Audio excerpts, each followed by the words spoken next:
What's going on, YouTube? This is your boy, Mr. Micro Mike, and today we are doing the Detroit Lions versus the Denver Broncos pregame show, and we are excited to bring you a good one today. Folks, with me, I have the guy who's always happy, who's always looking at the good side of things, and that's Mr. Positively Detroit. What's going on, PD? What's going on, guys? Let's get this. Absolutely, man. And of course, we have the Drew, the guy that's shooting basketballs at Piston games. He is the man that they rely on. What's going on, Detroit Drew? Hey, both the Lions and the Pistons could use my service right now. So, Martha Ford, Tom Gores, you know where to find me. And of course, the field general himself, the guy that runs people over, and he doesn't even need a ball. What's going on, Luke G? What up, though? Let's get this thing going, man. I'm ready to talk about some Lions football. All right. Hey, PD, can you do some roll call? Yeah, we got Kyle Webb in the building. We got Adam Bocart in the building. We got Monterey Moore. We got I don't even want to try to pronounce that. Keurig. We got the General View. What's up, General View? Got Go Lions. What up, though? What up, though, fellas? What's going on, General View? Go Lions. Welcome to the show. And we are about to get this thing popping. And the first question right here is, why should the Lions fans be excited for the remaining game today and next week, Luke G? I mean, it gives us a chance to truly evaluate how this season could be going next year. But the biggest part is giving us a chance to see some of these young players and how they're going to be utilized and giving us more of an evaluation standpoint of what this coaching staff is going to need going forward. Plus, what our major needs are really as we get ready for the new year, because we clearly are already in off-season mode. But it gives us the opportunity to just put everything in perspective and evaluate it from a standpoint where we can say, okay, we really need this, but we don't really need that, and line everything up. So for me, it's football. That's first. I mean, I don't turn down no football. It could be little league, and I want to watch the football game. But the most important part is it gives you the best chance to see these players that otherwise would not be on the field. Absolutely. And I'm seeing here, Go Lions says evaluation. I'm with you. Absolutely. Go Miami. Let's go, Miami. Get that W. Detroit Drew, why should the fans be excited for the next couple of games? Because the season's almost over, and then we'll be able to focus on the draft and hopefully get some promising prospect in the top 5. But really, I mean, there's no reason to be excited for the last 2 games except for we have a potential draft pick that could change this franchise. So the closer the season's getting over, the closer we are to getting that player, and the more hope we will have for the future of this team. Yes, I agree. I am ready to see some evaluation again of the young talent on this team. I want to see them play. I want to see if they are worthy to be on this team next year. And of course, that's something you want to see. Also, when it comes to veterans, I want to see how they attack this. Are they still playing hard? I want to see that mentality. I want to see them play hard. Positively, what is the reason fans should be excited the last 2 games? Man, it's your team, guys. I mean, yeah, it's not the team you want, but here's kind of a way I look at it. Yeah, it's a piece of crap team, but you know what? It's yours, it's mine, it's Mike's, it's Drew's, it's Luke's, it's our piece of crap team. Embrace the suck as we've said multiple times, but but also again, like they've all said, with evaluation and stuff like that, like embrace it. Like, it's your team. You get to watch your team. At least that's how I view it. Like, no matter how good or bad they are, like I love my teams so much, almost to a fault. I'm a glutton for punishment. Like, I love watching the Red Wings, even though the Red Wings are even worse than the Lions are right now, and I still love watching them. But yeah, that's kind of how I view it. Yeah, it is a little bit depressing, buffed up, but guess what? In a week, in 1 day, we are officially in off-season mode, and that's exciting. The off-season is exciting because finally we can get rid of this losses, this depressing season, and look forward to building this roster back up. Looking forward to get a defensive-minded coach for this defense to help bring the potential out for these players, and look forward to next season in the NFL draft. I love the NFL draft to see the talent that could be on this team. That's extremely exciting. Now, Luke G., it was announced that Darius Slay had made the Pro Bowl, but Kenny Galladay did not. What is your thoughts on that? The Pro Bowl has always been a joke, in my opinion. I've had people who I've debated with and argued with me like, "Ooh, he made a Pro Bowl," and I'm like, "So what that mean?" Pro Bowl has no validity. It's a popularity contest. It's not about who the best players were. It's about popularity. You telling me Kenny Galladay doesn't make the Pro Bowl and Adam Thielen does? Huh? How? Wait, Adam Thielen made it, but he's been out a lot. Ooh, yeah, but he made it. And then you telling me Darius Slay made it, but what has Darius Slay done? Like, be for real. What has Darius Slay really done? I just think, to me, the Pro Bowl's a joke. And I can't take it serious. I take all pros serious, but Pro Bowls, that's for the fans. That's for those fantasy football playing people. And to me, you can't take it serious. I mean, this is the first time they don't snub players. It just isn't. And I don't suspect that they're just going to be the last. Yeah, I never take a whole lot of information from the Pro Bowl. I could care less. It's just a popularity contest. A lot of the players don't even go. Who really cares? It means nothing. If my players are not playing in the Pro Bowl, guess what? They don't get injured. But Detroit Drew, man, what say you? What do you think about this, that Slay gets picked and, of course, Kenny Galladay does not? I think the two starting receivers for the NFC should be Michael Thomas and Kenny Galladay. I mean, not too many people had better statistics than Kenny Galladay, but it's not just for the Pro Bowl; it's for all the All-Star games in all four major sports. Is a lot of people get into these things because of wins, and when you only have 3 wins, you're not going to have a whole lot of people. I don't personally understand how Darius Slay got into it. I mean, this has probably been one of his worst years in a long time, probably since he first came into the league. I mean, how many times have we come on here and say that, man, he got torched this game? I mean, I think a lot of it has been receivers dropping wide open balls that have gone for touchdowns and stuff like that. But it's like Luke, it's a popularity contest, man. Michael Thomas does deserve to be in there because, he is playing like one of the best receivers in the league. I think it's between him and DeAndre Hopkins. But Kenny Galladay is going to have more opportunities to make it. I mean, he's still young. This is not the end-all, be-all for him. And I think that this is going to be a good motivation for him to go off next season, no matter who his quarterback is. So look for Kenny Galladay to have another breakout season next year. Oh, yeah. I love Kenny Galladay. We extend him.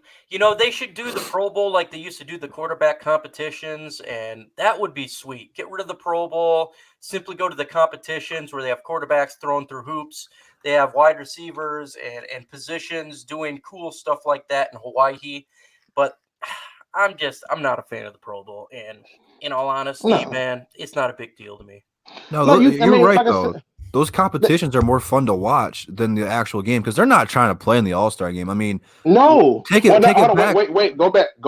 That one game where Sean Taylor lit that dude up, that was the last one where they cared. Mm-hmm. That was the last one when Sean Taylor was lighting people up and they like, bro, he like, I want to win. I don't care. I was like, that's where it got real. And outside of that, it's a popularity contest that does not matter. There are people, like I said, it's like the NBA All-Star game. Shaq made it like 3 years, and I don't think he even played up until that time, but he still made it. So it's about putting people there that fans want to see, and fans don't want to see Kenny Galladay. That's what they're thinking. They think, people want to see Slay, so we'll put him in there. And I'm like, we were the ones voting. You telling me that we didn't vote for Kenny Galladay? I have a hard time buying that one. Oh yeah, for sure. Tom, don't players vote too? Correct me if I'm wrong, but don't players' votes and coaches' votes count as well, and they count for a larger portion of the thing? Okay, yeah. Yeah, I think it's like three parts. I think it's like players and coaches 1/3, and then like the associate media is another third, then fans is a third. So that's how I think it goes. All But right. I still don't see how we are at a point where Slade makes it, but Kenny Galladay doesn't. Like he's still, if I'm not mistaken, I think he was still leading the league in touchdowns as a receiver. For Oh, sure. So- he is. What do you think about this there, PD? What do you think about the Pro Bowl? About Darius Slay making it, or just about the Pro Bowl in general? Yeah, about Darius Slade making it and Kenny Galladay not. This might sound a little odd, but I'm honestly indifferent about Slay making it. Like, that's my honest answer about Slay making it, but I don't understand how Galladay made it. I have the Pro Bowl rosters up. We got Julio Jones. I don't know Julio Jones' stats off the top of my head, but I'm pretty sure Galladay outproduced him this year. Chris Godwin out of the Tampa Bay Buccaneers and Mike Evans out of the Tampa Bay Buc. I mean, yeah, I think Galladay deserved to make it over at least one of those guys. But as far as Slay, I'm indifferent, but I think Galladay 100% got snubbed, but that's okay. He'll get his chance. Yeah, He'll get his chances eventually. Okay, well, let's go back to the game. What players are you going to be paying attention to in this game, Luke? What players in this game are you going to keep a keen eye on? For me, in all honesty, is I'm going. Well, I'll do offense and defense to make it easy. But for offense, I'm going to be paying a whole lot of attention to Graham Glasgow. He has been a huge surprise this season, but I don't think they bring him back. And I'm starting to get this feeling that they're not going to bring him back by virtue of they want to bring in their guys. On defense, the biggest person I'm going to be paying attention to is Tracy Walker, because God, it's frustrating to see him, having to try to cover so much space by himself. But he needs to work on his tackling a little bit better. He needs to know to wrap up and get him down. You can't just throw your body into people. He's got good ball skills, but I'm expecting to see him have a big game in this game because, again, we're going against another rookie quarterback, and our record right now against rookie quarterbacks, it's not cute. It's not pretty at all. So to me, he's going to have a big contribution, in my opinion, in this game. Okay. I'm going to be paying attention to Mr. Kerryon Johnson, and because he's going to be playing in this game. And the reason I'm going to be paying attention to him is I've seen what Bo Scarborough has done when he was in the game. He was moving the pile. He was running the football. I want to see if Kerryon can actually do what Bo Scarborough was doing. If he can, okay, maybe the offensive line got better. If he can't, you know what? It could be that Bo Scarborough is just better. This is what I've been wanting to see. Kerryon Johnson wasn't moving the pile when he was in before he got injured, so I'm curious to see what happens with this run game. Detroit Drew, what about you, man? I'm going to be watching Kerryon because we're going to talk about it later, but I don't understand why we're playing him. I don't know how many snaps he's going to have. Church. But I want to see this run game do something. And, this is going to be a good look to see what this run game can do without a quarterback. I want this team to be one of these teams going into the next season. I thought it was going to be the case this season. We were all wrong there, where we can just run it down your throat. I mean, that's what Seattle does. Seattle is one of those teams they're going to run the ball. Baltimore is probably a better example of they're going to run the ball, but you can't stop them. Is Bo playing or is Bo out? It's questionable right now. This would be a good opportunity to see what we can do with these three running backs that we have right now. So I'm really going to keep – I should just expand it to the run game. I want to see what we can do in the run game with Kerryon coming back. Hopefully he's healthy. And if he's going to get a lot of snaps, I'm not going to be cool with that. Okay.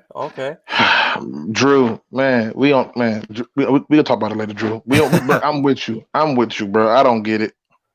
Okay. PD, man, what are you looking for? What player are you paying attention to? Well, Kerryon Johnson's everyone's obvious choice. I'll go ahead I'll go with Jesse James. I want to see him come a little alive a little more. He had a pretty decent game last week, arguably his best game of the season, at least statistically, and even the eye test, I would say so.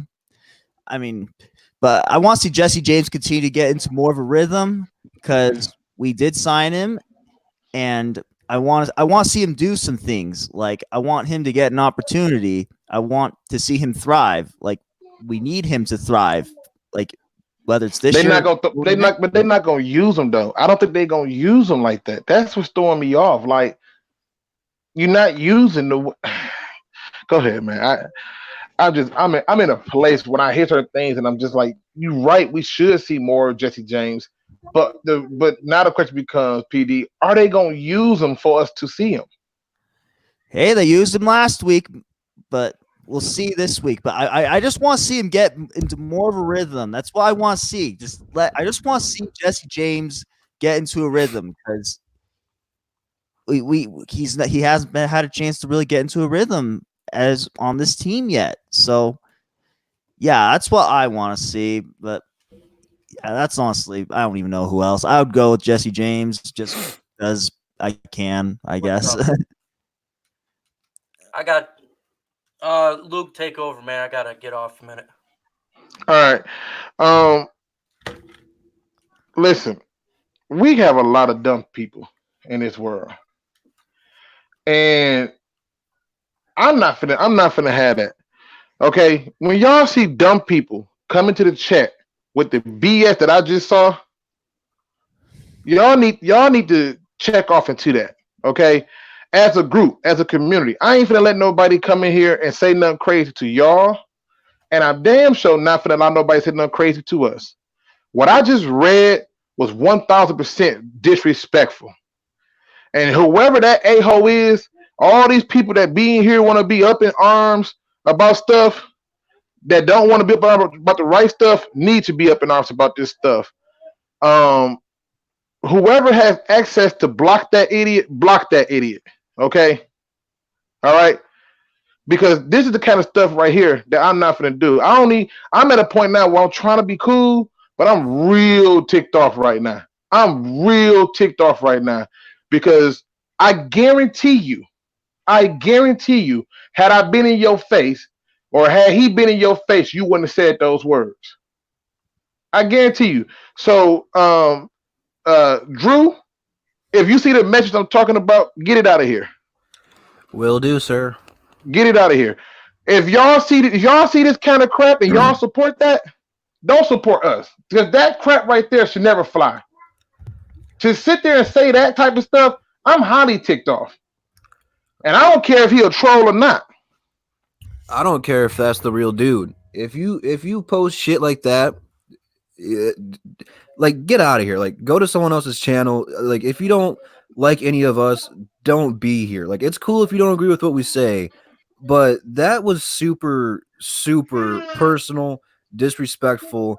And that's too far. That's way too far. If I had seen you in real life, like I'm gonna swing on you for saying some dumb shit like that. Like that is not cool. Man, listen, I'm gonna keep it 100. You say something about mine, pray to God that I never see you. Pray that I never see you. That's a bunch of BS.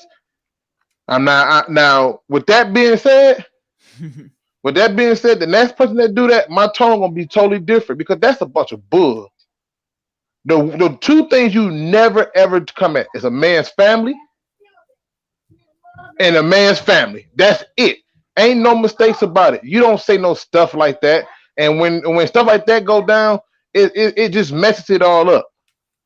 It messes it all up because at the end of the day, you're just a shitty ass person. And I know we ain't supposed to be having language and stuff, but bump all that. That's the kind of stuff right there that would get you hurt. Hey, serious. Shout out to the general view for getting that clown out of here. We appreciate you for being in the chat, man. And then he had the audacity to put in there Liddy Mob. This is what y'all do? This is what Liddy Mob doing? Being disrespectful like that? That's Liddy Mob? If you Liddy Mob, leave now. Bye. Get up out of here. Take your Liddy Mob stuff on somewhere. That's Liddy Mob being disrespectful, saying shit like that. That's what we doing with Liddy Mob now. I'm back, man. And the person, no, that's bullshit. The person who streamed Liddy Mob, he should be checking off on people who doing stuff like that. And if that's him, then pray to God people don't see you. But that's bull. That's a bunch of bull, man. That's Liddy Mob, huh? Okay. Okay. If that's Liddy Mob, then Liddy Mob leave, please. Bye. Bye. That's Liddy Mob. Go Lions, like what happened? Well, go back and rewind the video and you'll see what happened. For somebody to post a message like that. Yeah, okay. Okay. And in my opinion, Mike, you brave, brother, because I'd have stopped the stream. I would have stopped the stream because it's a line that needs to be drawn. For real. But I respect what you're doing. But damn that. I know why you had to get off, but I'm not having that. I'm not having that. I don't know why this is consistently happening, but I just control my anger, man. Just gotta. We sitting up here. We come on here because we all love one team. We all love football. We all love the Lions. We all love talking sports. Whether we agree to disagree, we love the sport. You got people coming in here talking about Liddy Mob and saying stuff like that. If that's not Liddy Mob Go Lions, when y'all see stuff like that, check off on them, man. Check off on them. If that's not them, then check off on them. But that's what he put out there, whoever the person is. Man. Okay, man. Sorry, Listen, Mike, if you can't, man, damn that. I'm not even in the mood, Mike. We could end the stream because there has to be a level of respect here, and I'm irritated as hell because I'm mad. I'm big mad. So, if their goal was to tick me off, they succeeded because that can't happen. Yeah, that can't happen. That's not acceptable at all, bro. At all. I don't. And you sitting up there and you see the stuff, and he's rapping, man. Please. Yeah, man. Just gotta. Let's just keep going here. So, where were we at? Paying attention to one individual on the team.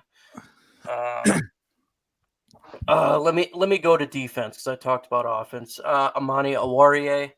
I want to continue to watch Amani Awarie progress. Hopefully, he can continue to get better. I think the big offseason move here is to keep Darius Slay or not to keep Darius Slay. And Amani Awarie is going to be a big reason probably for this indication of what they do here. I want to see him continue to progress.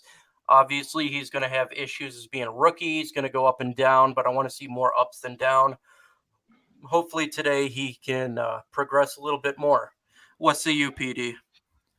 Oh, I said Jesse James for the defense. For the defense. For the defense, I just want to see our free agents make some plays. Really, that's what I want.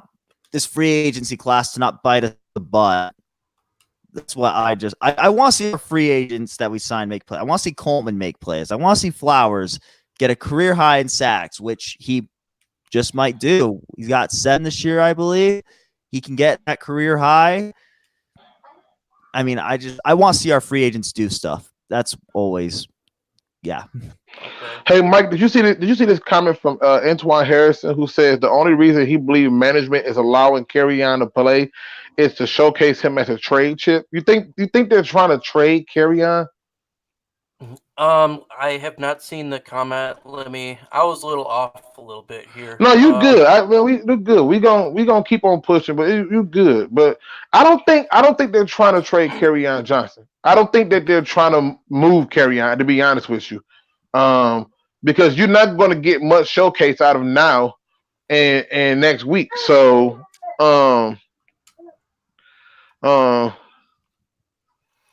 but yeah, I don't I think don't that they're think going they're to going to trade him. try to trade Kerryon Johnson. What I think they're going to do here is, first off, I don't think the trade value would even be there because he's been injured the last Right. couple of years. 2 years, 6 Obviously, games. yeah. So what I'm assuming here is they want to see for next year who's going to be the lead back for this team. I think it's very possible if Kerryon does not prove himself the last couple of games that we're going to draft a running back to supplement this team. Bo Scarborough, I think, has made the team. I think that's guaranteed. I think, in my opinion, he could be the Joique Bell for us, a young Joique Bell, a really great compliment to whoever is going to be the lead back. If not, he's the lead back. I want to see if Kerryon Johnson can complement Bo Scarborough in the last couple of games. So we know what Bo has got, but we have not seen enough of Kerryon to really suggest that is he going to be the running back for this team, the lead running back for next year. Do you guys believe he's the lead running back for next year? Bo or Kerryon? Kerryon Johnson. I do. I believe Kerryon will be the starter next year. I think that trade up that they made and the investment that they made in Kerryon, because you've seen Kerryon have the ability, it's just been a little bit different. Now I know General Review says isn't Bo on IR. They got him listed as questionable. I thought it was, but I could be wrong. Pro Football References generally really slow at updating stuff, so I don't take it overly literally, but that's what it says. Is questionable. And Tony Chase says Kerryon is just not what they thought. Every down back, that's all the next online support and bench relief. I mean, to me, I think he is an every down back. I think the problem with Kerryon is he can't stay healthy. If you can get through a 16, listen, when you're setting goals like get through a 16 game schedule, that's bad. That's bad. You want to get through the whole season, but he can't stay healthy. And then I think we talked about this a few months ago that Kerryon is the new Javi Best. Unfortunately. So I think I like Bo Scarborough. I'm not going to lie. And I want to see if Kerryon can actually carry the football for 16 games. I think Bo Scarborough is a little bit bigger and stronger. He has more of a body frame, the type of running game that I want. I like that blue collar, punch you in the mouth, fight it every down running back that's a baller and a brawler. And I'm not sure Kerryon Johnson can do that because of his injury history, but I know Bo Scarborough, he's that type of back. He's big, he's strong, and I like that downhill running. And so I'm not 100% convinced Kerryon Johnson's going to be our starter next year. I think Bo Scarborough, in my opinion, I think Bo Scarborough has earned my number one spot. I think that if you go through, you just look at it from this standpoint, right? Like we know that we got Bo as a hard runner. It's called thunder and lightning. So let's say, for example, other people have run it differently. The Saints ran it where it was lightning then thunder. And to me, I can see that being the case with us, where we run Kerryon as the lightning and let Bo plow through people who tired of trying to tackle. And to me, if you write that Bo becomes the starter, then he becomes the starter. But I think they give Kerryon an opportunity. Listen, they're giving everybody else an opportunity. I don't see why they're gonna give up on everybody on him. And that's why I want to see Kerryon the last two games. I know a lot of people's like, why? What's the point? But my point is, I'm not convinced in Kerryon right now. I'm more convinced in Bo Scarborough, and I want to see if he can actually what his numbers are going to look like compared to Bo, because Bo is plowing through very well. Kerryon was not in the beginning of the year, so I want to see if is it the offensive line? Did it get better? Is it Kerryon Johnson and his inability to break tackles like Bo Scarborough? Is that the issue? And it's going to be very important going forward this next year. This offseason's vital. You have to win this year. They understand Patricia and Bob Quinn. They know they have to win. And guess what? The way of winning is running the football. And if we don't know about having a number one back, you better damn well know very, very quickly. Yeah, it is irritating because we know that next year what the standard is. So Bo is going to get his shot. I think Bo's going to get his shot. But with this whole setup, ain't no guarantee who's going to be on this team. Like for real, for real. Mhm. Even my son agrees. There's no guarantee who's going to be on this team. So it's a uncomfortable, awkward position to be in. But I still think Carryout would be the starter going forward. Now let's turn our focus to this game. How do we beat the Denver Broncos, Detroit Drew? How do we get a W? We have to score more points than the Denver Broncos. That's pretty much what it boils down to. That's a good strategy. It is. It always seems That's a to bold help. strategy. You can't commit turnovers. No interceptions, no fumbles. Take care of the football. I'm really looking forward to seeing Darius Slay prove to me that he is a Pro Bowler this year. Again, like you guys hit it on earlier, rookie quarterbacks seem to be giving us problems. I don't understand it. There's really no point for us to win this game. But, I want to see the Lions play with some pride. If you got 2 games left, okay? Even if you're not coming back next season, guess what? If you're going to be a free agent next year, you're playing for other teams to look at you for that missing piece on their team. So I expect this team to play hungry today. Again, I'm not expecting a win, but running the ball, not turning it over, and playing defense really are the 3 keys to winning against the Denver Broncos. Yes, that's smart. That's a very good strategy and a bold one that is. I think we're going to lose this game, but Facts. the way we win this game is a lot of luck and referees helping us out. I think that's the way we'd win this game. I just think that the Denver Broncos are going to be better than we are. It's on the road. It's a West Coast timed game. Drew Lock is a rookie. Rookies have been shredding us apart when it comes to this team. And the fact that we are literally playing a lot of third stringers and practice squad people and people that's just been on the team, we have no shot. But the way we win this game is a lot of luck. And I know that's not really talking about the chess game of football, but I don't see us winning this game. What do you say, PD? How do we win this game? I mean, run the ball is, I think, the biggest key. Protect your quarterback. Darrell Bevel has not done a good job these past couple games of protecting his quarterback by running the football. Why? I don't know, but protect your quarterback by running the football. I think that's a good start. But man, we can win. We can win this game. I know you all expect a loss, and I can't sit up here and say I expect a win.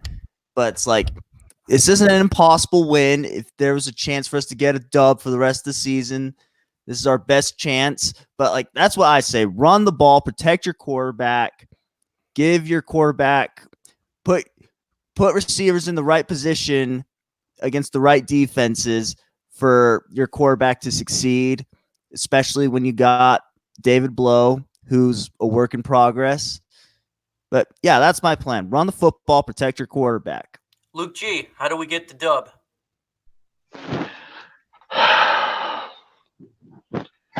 Coaching. It's coaching. We need to have a good coach game today. And if you have a good coach game today, we'll get the dub. Part of being a good coach game is a lot of the things y'all brought up. Running the ball, short pass game, getting pressure on the other team. Football, everybody always want to say football is chess. And I'm like, it's so simple. It's just so simple. It's checkers, and you're making it complex. Okay? And to me, if we don't have good coaching, we're not going to win the game. So to me, I want to see a game that's coached. We should be able to see the plays coming in that create a flow, that create a rhythm. And that goes to people like Darrell Bevel. He needs to be able to create an offensive scheme that's going to create flow and rhythm. On defense, Paul Pasqualoni has to be able to create defensive schemes that get 3 and outs, that get to the quarterback. I'm not mentioning the other guy because I feel like I'm doing myself a disservice. I don't think he's going to do anything but stand on the sideline and bite his lips. Guarantee if you play a drinking game and how many times that he chew his lip, you'll be drunk before the first quarter is over with. So I'm to down. me, to me, it's about coaching. They're gonna have to do some things to set them up in a better position. Period. 313 JMO, welcome to the talk of the Lions versus the Denver Broncos. How do we get a win? You get a win by pressuring the rookie quarterback. Get him to throw some interceptions. This he hasn't actually looked bad, but I mean, you get pressure on that rookie quarterback. He's young, get him to make some bad decisions, and that's the way you win the game. I think this is one of the games where the defense could win us the game, kind of like Arizona last year. Offense was pretty terrible in that game. Stafford had a broken back playing on it, and defense won us that game with getting pressure on the quarterback and getting them to make bad decisions. So I think you got to do the same thing here. And you do that, you'll be able to win the game and run the football as usual. Let me ask you this, J-Mo. Let me ask you this. You know what I'm saying? Do you think that they continue the trend? Do you think Drew Lock continues this trend for rookie quarterbacks? I mean, Daniel Jones lit us on fire. We know what Darnold did to us. Haskins, I mean, you'd have thought he was the second coming of something special. He had a horrible game. No rookie quarterback has played bad against us. Yeah, but do you think this is the one where they write it, given the fact that the news that people are returning and stuff like that? I wouldn't say because of that. I just think the Lions. I think one thing about Matt Patricia is, I'm not saying this is a good thing, but I feel like he's been testing things out with the defense. And you see a lot of points in the game where he's blitzing a whole lot, even in these last few games that we've been losing. And if he applies more to that, it depends if he wants to win the game or not. But because I really don't know at this point. But if he wants to win the game, then he'll blitz a lot. I don't think the Rook will be able to handle it because we've actually been getting home, or at least causing quarterback pressures and getting people off their spot, even while we've been losing these games. So if we just dial a lot of that up, then it should be fine. And they don't have this dynamic receiving core. They got good running backs, but they don't got this dynamic receiving core on the outside that's gonna burn us. And that's what I'm looking at. So they won't have enough time to get open, and he'll make mistakes. That's what I think. I hope you're right. Listen, I'm gonna be honest with y'all. I'm probably off for the rest of the season until majority of next year. I'm probably gonna be deferring to y'all because my eyes don't lie to me too often, and when a person tell you to believe your lying eyes, it's hard. So I just the news that we heard recently got me bummed because I'm like, I know it's not gonna be no different, but I hope you're right, and I hope that I'm wrong. I'm rooting for me to be wrong, and praying that I'm wrong. But you talking about carry on coming back? I'm just talking about the whole. No, not carry on. I'm talking to other people coming back. I won't even say his name. I don't have a problem with Quinn coming back. I just want to say the other dude's name. I can't. There's no respect for that guy for me. Now, one thing that I am definitely looking forward to this game is not this game, but it's the Bengals versus the Dolphins. Oh, God. The Giants versus the Redskins. Guess man. Guess what? The Dolphins get a W, and there's a good chance they're going to get a W against the Bengals. And the Giants and Redskins, one of them's bound to lose. Guess what, folks? We dropped to the third pick in this draft. The third pick in this draft. And guess what? There's another week left. All it takes is one W from the Giants, and we are the second pick in this draft. A top 5 draft pick with a loss today. Today. So, with knowing that if the Dolphins win and the Redskins or Giants, one of those two is going to win, do you want to get a win today, JMO? Do you want to win or do you want to lose to secure that top 5 pick? I definitely want to win. I don't care about no top 5 pick. Preach. Preach. Preach. I don't care. Look, I don't care where we pick. It's not going to matter. Honestly. No matter what we decide to do, wherever we pick, whether it's 1, 2, 3, 4, 5, it's not gonna matter. We're gonna be the same, in the same position at least for a couple of years. So I could care less where we actually fall. I really don't care. So yeah, I want to win the game. It'd be nice to see if they can win. Because to me, even with the team looking this bad, you got to be able to salvage something. And if they just keep losing and just keep losing, you cannot tell me that next year we're going to be a good team. Like, I've seen a lot of bad Lions teams, but all Lions teams and coaches that go 3-13 end up being trash for the rest of their team. So we go 3-12, it's over. So I need to win the game so I can have some glimmer of hope that maybe we'll be 7-9 next season instead of 3-12 again. Because I can see us going 3-13 the next year. Did you say 7-9? 7-9? Are you kidding me? Bruh, 7 wins? 7 wins? Don't talk about 7 wins. Hey, that's as good as Matt Patricia can get, man. You know, James I Picard. already know where my coach stands. Did you see that schedule? It's harder than this year. Did you see that schedule? It says, Like, that's a murderer's row schedule. do we drop if we win or lose? Okay, here's the deal. If we lose today, we are automatically are going to go to the 4 spot because the Giants play the Redskins. And one of those teams is going to win. Even if they tie, we would drop to the 4 spot. If the Dolphins win, we will drop to the 3 spot. But we have to lose. If we win, all that's thrown out the way. But if we lose, in which we probably will, we're going to drop. There's a great chance we drop from the 5th spot today to the 3rd spot in this draft. And guess what? There's only one team ahead of us for Chase Young, and that would be the Giants. Now, interestingly enough, if the Giants beat the Redskins today, I'm not 100% convinced the Washington Redskins would take Chase Young at that 2nd pick because they need a left tackle like god awfully bad. So this will be interesting coming down to the wire. And you bring up a very good point because with the Redskins, like you said, they're going to move on from Trent Williams as they should because he can't stay healthy either. So when you go through and you just look at it from that standpoint, I think you're right. There's no chance they're going to take him. They just took the other guy, Allen, Payne. They took a bunch of D linemen. They're not finna go and double up. But to me, if it would be just the Lions' luck for them to go and have the 2nd overall pick and the guy that every Lion fan want, minus me, Chase Young doesn't even come out. so then you don't went to the number 2 pick for what?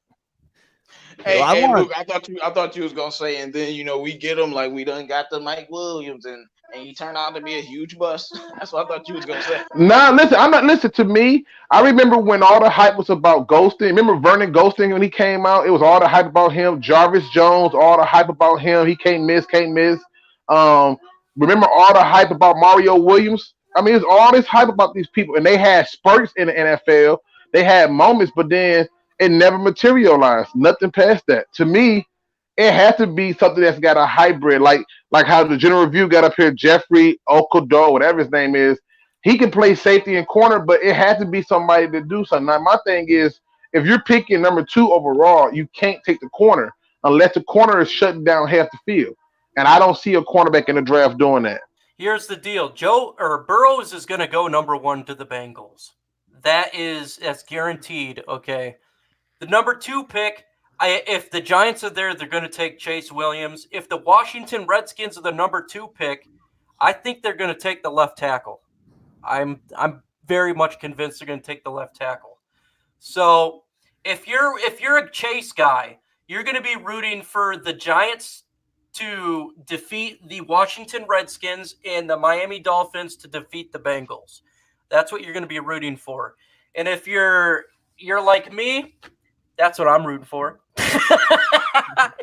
Because I want to be that number 2 pick in this draft or number 3 pick, because the 3 pick I think is probably the most valuable pick when it comes to trading.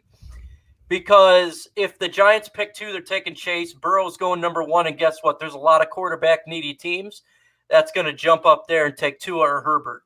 And then you could probably get a good ransom and get an extra Now- first-round pick or something like that. Now, Mike, I Mike, like this what General View just said about trading back. They probably would do that so that but other teams can get a quarterback. that won't happen. Yep. That won't happen. And I think Mike, we talked about this off the air.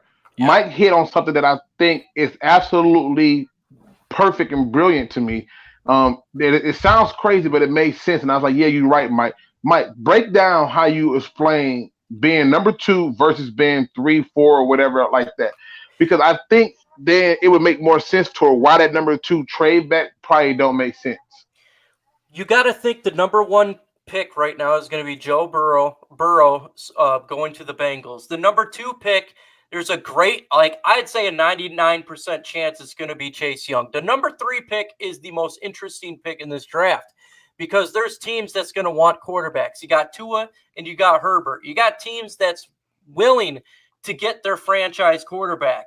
The number 3 pick is going to be the pick I believe that's going to get traded out of. And you could get a good ransom for it because you got the team like the Chargers. You got other teams out there that simply want to get their franchise quarterback.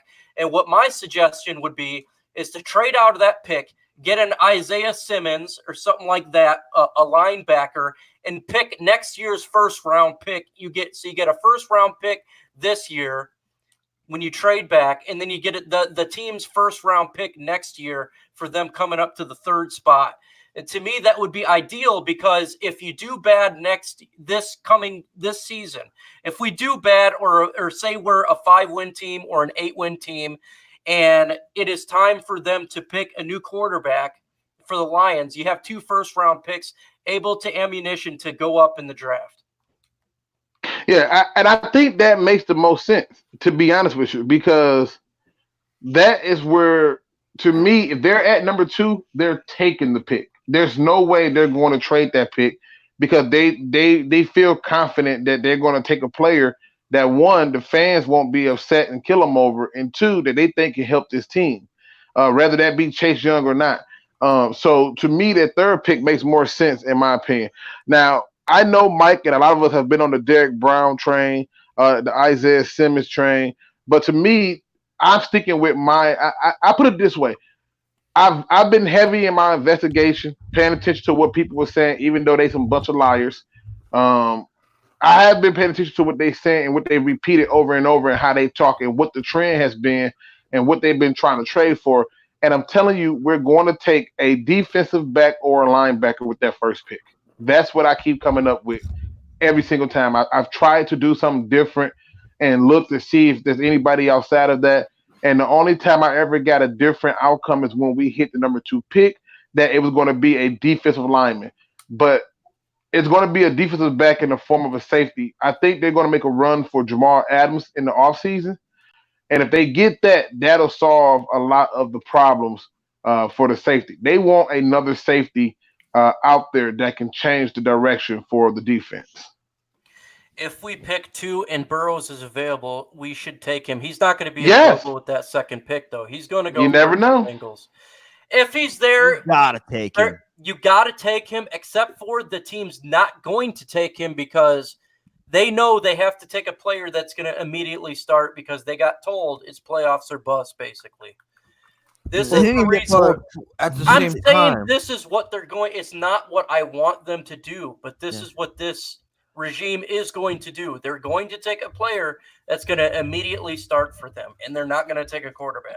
I know you're right there, Mike. But for the people who want to bring back Patricia and Quinn, why do you want people here who aren't going to do what's best for the future? Winning now never. I shouldn't say never. It rarely works. If you have a player, and I don't care what position it is, I don't care if it's a tight end. If we have to take another tight end, I don't care. If that player gives us the brightest future, you take that player. I don't care if we're drafting for a player who's going to win now. I don't care if we're going to take Tua with a bad hip. If he gives us the best chance for a brighter future and is going to be our quarterback for the future, a Hall of Fame quarterback, you never know. You have to take what's best for the future. And if you're going to take a player right now and you're going to put him in there and he's going to be a bust right now, I'm not with that. You guys are absolutely right. If we have the 2nd pick in the draft, you almost have to take a quarterback, especially if the Bengals don't tank them. I'm telling you, you have to, because to me, Now the question becomes, when are you going to be high enough to take a legitimate quarterback? Like, if you figure Trevor Lawrence is the top quarterback coming out next year, you're going to have to be the first overall pick. And you're not going to do that because I believe if they start slow for any reason, 0-4, 0-5, 1-5, whatever, I believe that you're now talking about Darrell Bevel being an interim head coach. He's going to win a few games. So you're probably going to be picking again in the top 10, nowhere close to getting the quarterback that you need for the future. So you would be, again, behind the 8 ball. But, and Gavin Carson makes a good point. Nothing more dangerous than a GM drafted for his job. And Drew, the point that you make, look at the Rams. They tried to buy themselves a championship. It didn't work. And that's the one frustration I had with Martha Ford when they decided to bring these guys back. Okay, I'm happy that they made a decision, and that's good. But now you're forcing them to make this team an immediate, they must be a contender, and it's putting the general manager in a bad box. Instead of making decisions good for the future of this team, they're making decisions to win now. And I would have rather them say, look, this is the process going forward. It's just the way it is. They don't have to win immediately right now because I want them simply to take the best player for the future of this team now and the future, not just for the immediate now. And if that's a quarterback, then you take a quarterback. I've seen this happen firsthand with my Pistons. 2 years ago, it was Stan Van Gundy's last year, and he traded for Blake Griffin to save his job. They didn't make the playoffs that year, and he still got fired. And we lost a first-round draft pick, which we could have used on a point guard. And what do the Pistons need right now? A point guard. Lions, man, watch from what other teams are doing. Do not do this to win now. It might be you might make the playoffs next year, but if you trade for a player over 30, you're going to get 1 year out of them. Do not make the same mistake. I don't think they're going to do a whole lot of trades in that sense for veteran players. I just think they need to, quarterback would not be good unless Burrow falls. And you never know. We don't know what's going to happen. We don't know. I disagree with that. I disagree with that because, listen, I'm sorry, Mike, but I disagree with that. Look what they did with Jeff Driscoll. Jeff freaking Driscoll. The offense has been created for those backup quarterbacks. They played well enough to win the game. Okay, the only game where a backup quarterback had a rough day, in my opinion, was the Minnesota Vikings. But the Vikings are different beasts. I've always said it from the beginning that the team that match up with us the most are the Vikings. They're the team that match up with us. That's the team that we need to get ahead of in terms of beating, not the Packers. And when you go through, to me, the Packers is probably one of the worst 11-3 or 11-4 teams out because there's so many flaws in the team, but they just keep coming up just lucky enough to get the win. But when I go through, when I look at it, no, you get a guy that's mobile like Justin Herbert, and I hate mobile quarterbacks. But if they created an offense for Jeff freaking Driscoll, they could certainly create one for a guy like Justin Herbert. And so, therefore, the quarterback is still in play, even if it's not Joe Burrow. Hey, Jalen Hurts, I would stay away from him. Duck fan. It would not make me mad. I know it'd make other people mad, but it wouldn't make me mad. But with that said, we got a game today. So let's jump back into this game today. What is a bold prediction, PD, that you got going on today for this game? I don't know if I want to make any bold prediction. We all remember what happened the last time I made a bold prediction, right? It's all good. It's all that good, was bro. Awesome. No, I don't it's regret not all that bold good. prediction. No, don't let Lou gas you up. It's not all good. Yeah, just chill out. Make a nice little simple prediction. All right. I'm going to go Kerryon Johnson rushes for 150 yards and 2 or 3 touchdowns. Oh, holy hell. That is a definite. And he went for the max. Hey, I got to give a bold one. That's like right. It got to be bold. Possible, but not bold. That's not that's improbable, but it's not impossible. But it's got a better chance than my 8 touchdown prediction had. JMO, bold prediction. Well, PD kind of stole mine, but I definitely thought that Kerryon Johnson will rush for 100 yards and 1 touchdown. Okay. And I don't even want him playing. I want that on the record. Okay. Let's say you, Detroit Drew, bold prediction. Matt Prater's gonna miss 2 field goal attempts, and then back home. yep, He's coming back home. yep, he's gonna miss 2. But to counteract it, we will do after he misses 2, a fake field goal attempt, and he'll throw a pass. Now, I don't know if it's a go for a touchdown. Oscar, I'll say he'll throw a touchdown. Damn, I like that one. I like that one a lot. Bold prediction for you, Luke G. The defense will hold the Denver Broncos to 3 points. Wow. Yeah, That's my bold prediction. Holy bold. The Denver Broncos often suck. That was the most bold prediction of them all. That was I the think we can bold do of it. bold predictions. Out there, I want to see bold predictions in the chat. My bold prediction. The Lions offense will not surpass 150 yards. The whole offense. Oh God! Come on, man. Sweet Jesus. Whoa. We are gonna Dang. we are not gonna move the ball at all. 150 yards, the whole offense, that's passing and rushing together. And that will go and coincide with my prediction of the game prediction. I believe that the Denver Broncos will win 28-6. What say you, J-Mo? Wait, time out. I got another bold prediction. My bold prediction is that we're going to get them likes up, ladies and gentlemen. We got 44 in the chat, got 21 thumbs up. Let's get them likes up, guys.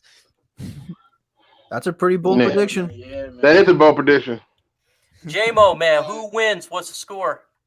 Yeah, I was gonna say your score is ridiculous, Mike. Like 28-6. Come on, Denver isn't that good. We'll lose 17-13.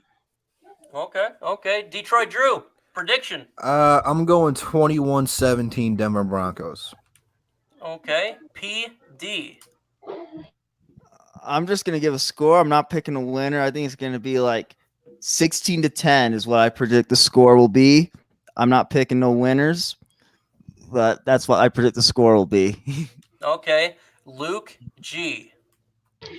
I got Denver 24 to Detroit's 13. I just don't think we're gonna score a lot of points, man.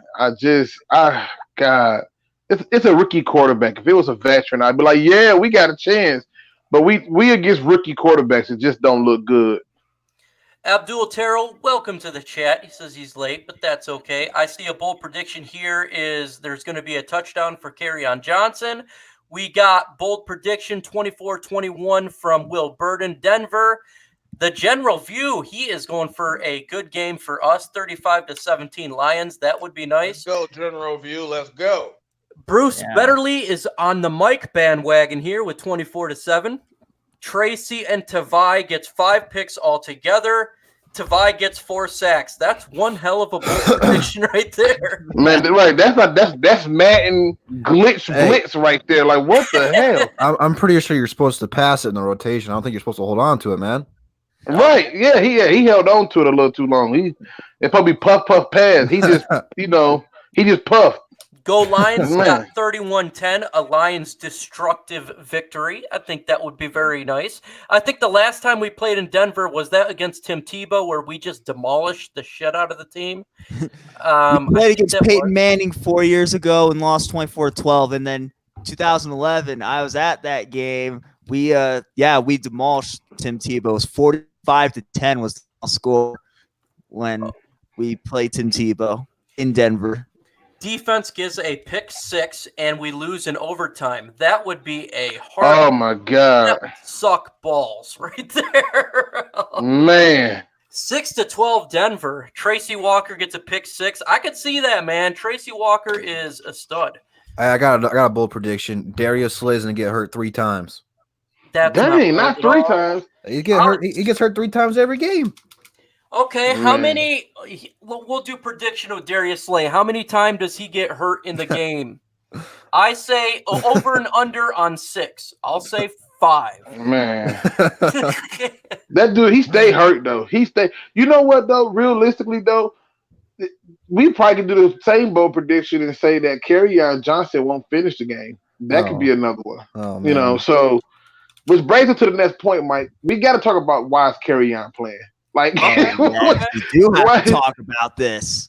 why is he playing in this game, people? Somebody help me understand what is the end game for this. Like for me, it makes zero freaking sense.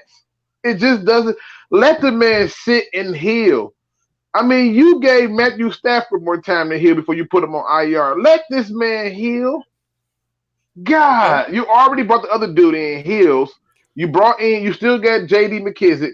You have no reason or no desire to play this dude at all. Just let him heal. For the evaluation process, because I'm not 100% convinced they believe Kerryon Johnson can last a whole year. Going into next year, we have to evaluate every piece of talent, and that includes Kerryon Johnson.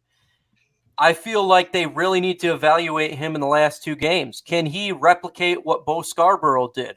I want to see, is he going to have the same success or is he going to have more or less? That is curious to me because Bo Scarborough did well with the time that he was in this offense. I want to see if Kerryon Johnson can do that or better or worse because this will be to determine if we need to get a running back in the draft or in free agency. I just don't see why though. Why? Damo, let me throw it Can I to you go? because you are the Kerryon Johnson guy, and I'm curious to hear what you have to say. I mean, for one, I don't think that I don't think that Bo Scarborough, was like he had such games that Kerryon can't have those games. This is Kerryon Johnson we're talking about. He did have the only 100-yard rushing game of the season. Bo Scarborough was fine, but I don't want him playing because I'm not confident that he's 100% healthy. But he wants to play, and he thinks he is 100% healthy. And I know how players are. And maybe he is 100% healthy. He's just injury prone. There's plenty of players like that sometimes. And, I mean, I do want to see what he can do in this offense. And I do think he'll help the offense out a lot. I mean, even though regardless what was happening earlier in the season, Kerryon does bring a lot to the table when it comes as a distraction and using him in the passing game, and he's a good blocker. So, but I don't think they're gonna use him that much. I just think it's gonna be running back by committee, and he'll get a few carries. I don't think they're gonna, all right, Kerryon, go carry the ball 25 times. They're not gonna do that. Yeah, I agree. Yeah, but I want $1 million. Does that mean I'm going to get it? Probably not. I don't understand this because he wants to play stuff. Man, this guy should not be on the field. But this is for all the people who want more time. Know how healthy he is. That's how you feel. Listen, let's say he is healthy, right? Let's say he's healthy. Just stay with me for a moment. Let's say he's 1,000,000,000% healthy. What are you playing him for? Because he's healthy? You got 2 games left. Let's evaluate who else is going to be on the team, who on the bubble. But how many other teams hold out they start running back when they're healthy at the end of the season, though? Whoever the team is who only got 3 games out of them or 5 or 6. But how would he play 6 games? Joe Mixon out there playing, they ain't benching him. Okay, So how many games? How many games did Joe Mixon play? I don't know. I'm just saying they're not. Is it more than 6? Is it more than 6? I don't know how many games he played. And is Joe Mixon like Kerryon has been hurt every season, right? Every freaking season. Let him heal. If he's 100% fully healed, okay. Now my question becomes, who's the line blocking for him? Because if he is 100% healed, you see what happened to Bo. Bo questionable behind that line because they're hurting. So why are you going to put him back out there and he risk him getting hurt, and now he got a longer timetable to being healthy? I want to go. I want to go on this. You got to go, man. Look, I get you're saying you're arguing. It sounds like this whole argument is like, so Luke, it sounds like he might get hurt. Let him heal. That's your biggest argument, right? Right. Okay. Well, it's like, I know this is an extreme example, but like, should we just forfeit the rest of the season because some of our guys are going to get hurt? Like, no, but what benefit does it yield for him to be in? It's game experience. You need game experience. That's the best way to get better. I'm not so it adds up. I'm with the general view here, and James DeKai here. He said, General View says this could be the evaluation from Bevel. He may want to get a new start and running back to shape this offense around. You gotta understand, man. Kerryon Johnson's been injured so much. I'm the type of individual, I hate injured players. I want to have players that are available because that's the best ability is availability. He has not been available. I want to see if he can even last in a game, more or less a whole year. Luke is the evaluation player. He's not proven commodity. He's not proven staying healthy. And this is what I want to see. I just want to say one last thing. Go ahead. I know I might be it's being a little too extreme or something like that, but Luke, what's the difference if Kerryon gets hurt in this game versus if he gets hurt 6 games into next season? What's the difference? The difference is this. We know that we're going to need him for 6 games. He gets hurt right now and take a significant injury, maybe not even a significant one. He tweaked the same injury that he already had. You already know for a fact he's not going to come back for 6 games, and when he does come back, he's not going to be 100%. So you've already set his timetable back. It's sort of like a person who goes through rehab. Maybe they had a dislocated knee, but they feel like they're ready to start running on the knee. So what they do, they disregard what the therapists say and start running on it. It sets the timetable back further. Difference is we could pick up a reliable running back in the offseason compared to have to wait in the middle of this season or next season like we did this year, picking up guys off the scrap heap. At least we could take better people in the offseason, whether it be the draft or free agency, to help. We should have just kept C.J. Anderson, but it is what it is. Yeah, that's a fact. The life of a Lions fan. You know, I was talking to Luke G before the season about doing a documentary of being a Lions fan. Man, we may have to do that one, bro. I'm telling you. Let's get a GoFundMe going for that because I know a lot of people would watch that. Man, those who fail to pay attention to history are destined to repeat it again. And it looks like we are on the track for repeat history. It's just rough. I keep beating the drum. Kerryon is no good without a good, productive guard. Yeah, we definitely need to get stronger up the middle for sure. And that's something in the offseason we need to get. I think there's guys out there. That explains why he was so good last year then. You know, who was his guard? Did y'all forget? You know, his guard's playing center. Yeah, now. TJ Lang, though, he was injured a lot. No, his guard is playing center. No, he's on Frank Ragnow. Oh, okay. His guard, and Frank Ragnow was great in run blocking last year. So the question for Kerryon for me is Frank Ragnow. The question for me with Kerryon is, can he stay healthy for 16 games? 2 years now he has not, and that's the issue there. Can he be like a Matthew Stafford where he comes back and becomes an Iron Man for many seasons? I don't know.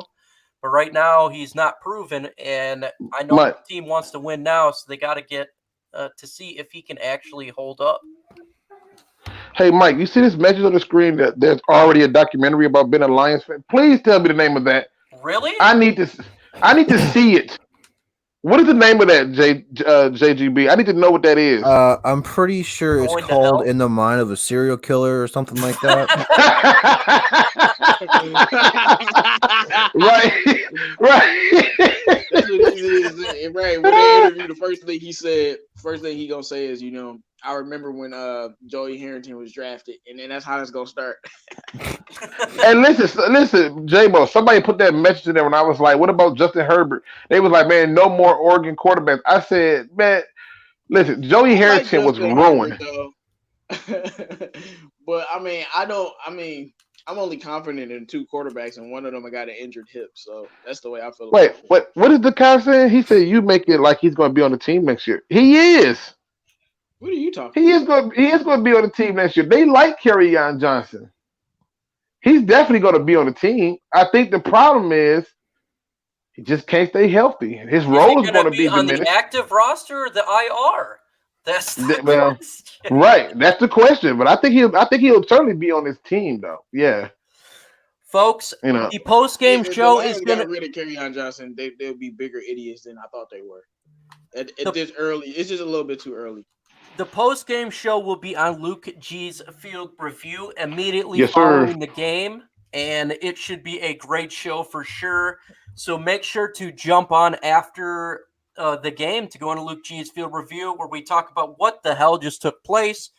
We talk about the loss and what it means for us, and well, we're getting really close to the end of the year in 1 week, folks. In a week, on Saturday, I am going to be out of the country for 8 days. So I will not be making a video for 8 days. It is not because I quit YouTube. It's because I am in Mexico, in the Bahamas, in Jamaica, and I will not be here. So the roundtable will be on Luke G's channel, unless otherwise told differently, that week. It will be starting December 28th for 8 days. So I will not be making content for 8 days because I will be not in this country. And next week, the roundtable will go on. I'm not sure who's going to be on next week on Tuesday, but I will be on because I don't work on Christmas Day. That is Wednesday. So it will be good to go for Tuesday night. I'm not sure about Thursday night as well, but we're good to go next week. But following week, I will not be making content. And with that said, we're going to let you guys get to the 1 o'clock games, and I'm going to go ahead and give last talk to PD and the rest of the folks. What do you got to say, PD? Well, first off, thank you, all of you people, for coming, as always. I know it just sounds like a broken record at this point to say it, but we really do appreciate it. It's been a terrible season. There's no other way to put it, and we still got all these people rocking with us. That is seriously just so amazing. You guys have no idea how amazing that is. But just brighter days will come eventually. When that eventually is, I have no idea. But J-Mo, what do you got to say to the folks? Wow, so you basically say it's coming eventually, but eventually ain't coming. But no, it is coming. It is coming. When you say something is coming eventually, you don't have to say I don't know when though. That's what. Hey, the Cubs went 100 years. It came eventually. That World Series came eventually. That went eventually. It came after a century. Like. But, Darius Slay tweeted that he's making a YouTube channel. Well, Darius Slay, if you are listening or you eventually listen, you are more than welcome to join the roundtable, where we will pick your brain and find out what the hell is going on. After he just heard us say he's gonna get hurt 6 times a game, I don't think he's gonna be coming on. So well, I didn't say that. Y'all said that. I didn't say that. I said various may. I definitely did not say 50 Shades of Slay. Oh Lord, y'all are crazy. I was gonna be the only one. I was gonna be like, "Oh, Slay gonna make it out the game healthy and surprise everybody." When you was talking about bold predictions, but anyway, guys, let's just go out and watch the game. See if some of our young players get. I'm still watching Amani Warrior. You know, he's having up and down. I'm not really judging him too hard, being thrown into the fire like this, and we'll see what he's doing, and we're gonna see what the quarterback does after having his last 2 games wasn't like his debut, so we'll see what happens. In his debut, he played against such a good defense, so we'll see what happens with that, man, and we'll see if Matt Patricia can beat another bad team, or is he going to lose again? Detroit Drew, what do you got to say to the folks? It's been a crazy few weeks here with all the celebrity leaks on Twitter right now. I'm getting kind of frustrated and don't want to see all that stuff. We got Lizzo looking like Rikishi at Laker games. We got the Lions only winning 3 games, and we got Detroit Drew shooting free throws at Piston games. It really just goes to show you that anything can happen. Don't know if that makes sense to you, but that's the best I got. You believe in magic. Drew sound like he wrapping up a book or something. He said anything can happen. Definitely. Luke G, what do you got to say to the folks? Man, as always, man, appreciate y'all coming to talk sports with us, even our haters and those evil folks that try to shake us. I like to end shows on good notes. I need you to keep hating me. I want you to keep hating me. I need all that energy. I want all that smoke. Why? Because every time I think about quitting, I'm reminded that I need to piss you off some more. That is the mentality of an unshakable soul. That is the mentality of someone who has a strength beyond your puny mental capacity. There is no moral victory in thinking that you can shake me, move me, or even have me bend. I am simply like the pine tree. With that being said, ladies and gentlemen, please make sure you subscribe to all the members of the DSA. Make sure you hit that like, that subscribe button, that notification bell, because we will be ramping it up as we hit the off season, talking about different things for this team. And as always, don't be no chump. Do unto others as you would have them do unto you. All right, folks, I appreciate you guys coming out, spending some time with us. I appreciate all the prayers about my kid and her surgery. I truly appreciate it. They all do, man. They felt the love, and it's very much appreciated. To that individual that wished, I don't even want to repeat what you said, man. I'm praying for you, man, because you got some issues there. Um, I'm sad that you would even say stuff like that. It was disgusting, man. And so whatever floats your boat. But folks, the post game show is going to be on Luke Cheats Field Review. Make sure to jump on there when the game is over. And with that said, folks, I'll leave you with this. Adios.